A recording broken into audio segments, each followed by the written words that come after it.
Hello दोस्तों, आज के इस वीडियो में हम जानने वाले हैं कि समास क्या है और समास में आप लोगों को इस वीडियो को देखने के बाद कभी भी दिक्कत नहीं होगी। इसकी हम फुल गारंटी आप लोगों को देते हैं और हो सके तो अपने पास एक पेन और एक पेपर लेकर के बैठ जाए या फिर जहाँ पे है वहाँ पे आप लोग इसको ट्रिक को लिख लीजिए, क्योंकि यह ट्रिक आपके जीवन में बहुत ही काम आने वाला है। हम सभी जानते हैं कि समास के 6 प्रकार होते हैं। 6 कौन कौन? अब एक हो गया अव्ययी भाव, दूसरा तत्पुरुष, तीसरा कर्मधारय, चौथा बहुव्रीहि और पांचवा द्विगु और छठवां द्वंद्व। इन्हीं 6 प्रकारों में जो जो उदाहरण आते हैं हिंदी व्याकरण के लिए बहुत ही महत्वपूर्ण है, क्योंकि इसी से यानी कि इसी उदाहरण को देगा क्वेश्चन में कहेगा कि बताइए कौन सा समास है। कोई भी उदाहरण दे करके पूछ देगा कि बताइए कौन सा समास है। राजपुत्र दे देगा, नवभुवन, त्रिभुवन, कोई भी दे करके पूछ देगा कि बताइए कौन सा समास है, और आप लोग को उसी में हम लोग कंफ्यूज हो जाते हैं। सो फाइनली इस वीडियो को देखने के बाद आपको किसी वीडियो पर क्लिक करने की आवश्यकता नहीं पड़ेगी। देखिए, अव्ययी भाव कहता है कि हम किसी भी शब्द के शुरू में प्रत्यय का काम करते हैं, यानी कि जो भी शब्द है प्रत्यय का काम करता है। और अगर आप लोगों को ये याद नहीं है तो समझिए कि लगातार या फिर हमेशा का जैसे बोध हो। मान लीजिए प्रतिदिन, मतलब प्रतिदिन का मतलब क्या है कि लगातार, जो कि हर दिन काम हो रहा है या फिर हर दिन कुछ भी, यानी कि प्रतिदिन मतलब प्रतिदिन। इसमें कहता है रोज रोज, रोज रोज, रोज रोज, मतलब कि रोज रोज कहे या फिर प्रतिदिन कहे या फिर लगातार कहे, लगातार। ठीक, और इसमें एक और आप लोग याद करनी है, यथाशक्ति। यथाशक्ति में आप लोगों को ये अव्ययी भाव में आ जाएगा, यथाशक्ति। अब देखिए, इसमें पहला क्या है हमारा प्रतिदिन, दूसरा रोज रोज, लगातार, यथाशक्ति। इसमें केवल डिफरेंट एक है यथाशक्ति, बाकी सब ये रोज रोज कहें या फिर प्रतिदिन कहें या फिर लगातार कहें, ये तीनों एक ही शब्द से संबंधित है और ये तीनों एक ही, यानी कि तीनों का अर्थ एक ही होगा। दूसरा है तत्पुरुष समास। तत्पुरुष समास का मतलब कि कारक का चिन्ह जिसमें आए, जिस माने कि जिस शब्द को तोड़ने के बीच में कारक का चिन्ह आए, में, पेपर, का, के, की या फिर से, कारक का चिन्ह दो शब्दों के तोड़ने के बीच में है। जैसे मान लीजिए पहला हमारा शब्द इसमें हो गया रसोई घर, रसोई का घर। रसोई घर का मतलब का रसोई का घर। वन मानुष, वन मानुष का मतलब कि जो मनुष्य वन में रहते हैं। वन मानुष यानी कि जो मनुष्य वन में रहते हैं, वन मानुष। तो पुरुष का मतलब कि जिस भी शब्द को तोड़ने पे हमारा बीच में क्या है, हम कहने हमारा तो कारक का चिन्ह आए। अगर कारक का चिन्ह आप लोग याद नहीं है तो आप लोग याद कर लीजिए। जैसे मान लीजिए रसोई घर का मतलब का रसोई का घर। वन मानुष का मतलब कि वन में मानुष रहते हैं, और इसमें एक्सेट्रा बहुत सारे इसमें आएगा। आप लोग को मतलब कि जिस भी शब्द के बीच में क्या है, कारक का चिन्ह इसमें आता है। अब तीसरा हमारा कर्मधारय। कर्मधारय का मतलब कि जिसकी कर्म से उसकी प्रधानता बढ़ती, मतलब जिस कर्म से उसकी प्रधानता बढ़ती हो। इसमें आएगा महारानी। महारानी का मतलब क्या, रानियों में महान है। रानी तो सभी है लेकिन ये महान है, इसका क्या है महारानी। रानी में और महारानी में डिफरेंट एक ही है, क्योंकि यह महा है मतलब रानियों में महान और मुख्य है, इसलिए क्या है इनकी कर्म क्या है, महारानी है। इसमें एक आएगा नीलकंठ। नीलकंठ, नीलकंठ यानी कि नीला है कंठ जिसका, नीलकंठ मतलब कि नीला है कंठ जिसका। कंठ तो है लेकिन इनका कंठ क्या है, नीला है। कंठ तो सभी का होता है लेकिन इनका कंठ क्या है, नीला है।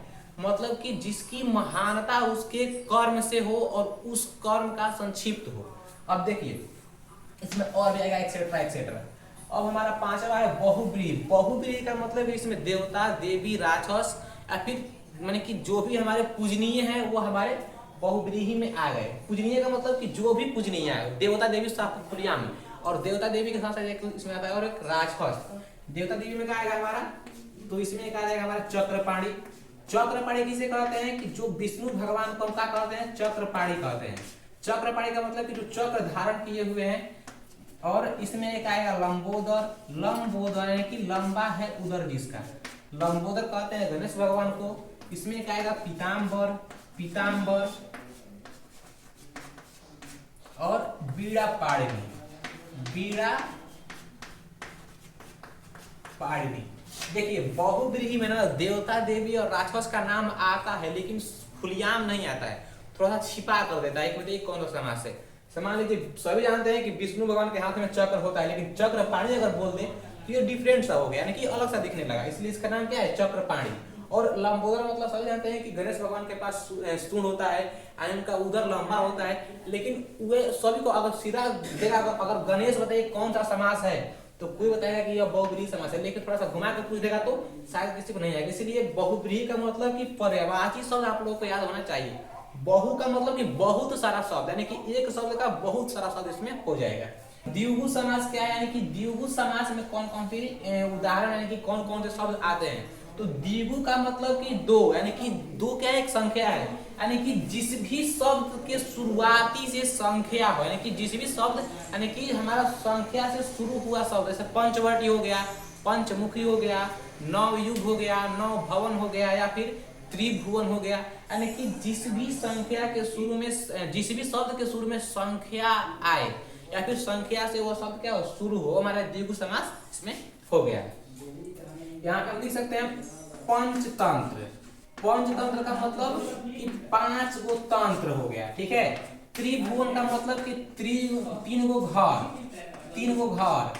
नवरत्न भी इसमें हो जाएगा, नवरत्न, नवरत्न। और यहाँ पे पंचवटी, यानी कि जिस भी शब्द के शुरू में, जिस भी शब्द के क्या शुरू में पंचवटी हमारा संख्या आए, यहाँ पे चौराहा भी हो जाएगा, क्योंकि चौराहा का मतलब कि 4 गो राह, यानी कि 4 गो राह निकल रही है यहाँ से ना। यहाँ पे जिस भी शब्द के शुरू में हमारा क्या हो संख्या हो, यानी कि संख्या से वो शब्द हमारा शुरू होता हो।